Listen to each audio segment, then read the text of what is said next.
ইসলামের ইতিহাসে এমন একজন মহান সাহাবী ছিলেন যার জীবনে ছিল সাহস, জ্ঞান, ত্যাগ আর ন্যায়ের এক অনন্য উদাহরণ। তিনি হলেন হযরত আলী ইবনে আবি তালিব রাদিয়াল্লাহু আনহু।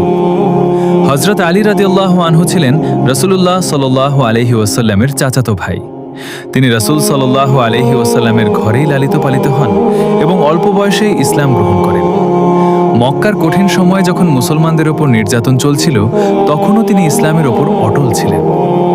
হিজরতের রাতে রাসূলুল্লাহ সাল্লাল্লাহু আলাইহি ওয়াসাল্লাম যখন মক্কা থেকে মদিনায় যাওয়ার প্রস্তুতি নেন, তখন আলী রাদিয়াল্লাহু আনহু রাসূল সাল্লাল্লাহু আলাইহি ওয়াসাল্লামের বিছানায় শুয়ে থাকেন। শত্রুরা তাকে রাসূল সাল্লাল্লাহু আলাইহি ওয়াসাল্লাম মনে করে বাইরে অপেক্ষা করছিল। এরপর আলী রাদিয়াল্লাহু আনহু মানুষের গচ্ছিত আমানতগুলো তাদের মালিকদের কাছে ফিরিয়ে দিয়ে মদিনার উদ্দেশ্যে রওনা হন।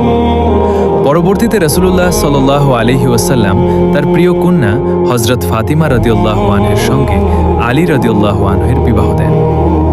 আলী রাদিয়াল্লাহু আনহু ছিলেন অত্যন্ত সাহসী একজন যোদ্ধা। বিভিন্ন যুদ্ধে তিনি মুসলমানদের পক্ষে অসাধারণ বীরত্ব দেখান।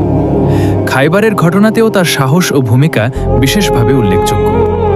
রাসূলুল্লাহ সাল্লাল্লাহু আলাইহি ওয়াসাল্লামের ইন্তেকালের পরও আলী রাদিয়াল্লাহু আনহু ইসলামের জন্য গুরুত্বপূর্ণ ভূমিকা পালন করেন।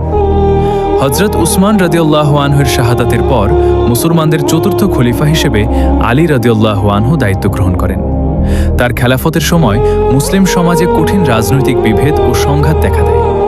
এত কঠিন সময়েও তিনি ন্যায় ও ইসলামের নীতিকে আঁকড়ে ধরে থাকার চেষ্টা করেন। অবশেষে 40 হিজরিতে কুফায় তিনি আঘাতপ্রাপ্ত হন এবং শাহাদাত বরণ করেন। হযরত আলী রাদিয়াল্লাহু আনহুর জীবন আমাদের শেখায় সত্যের পথে থাকা, অন্যায়ের বিরুদ্ধে দাঁড়ানো এবং আল্লাহর উপর বিশ্বাস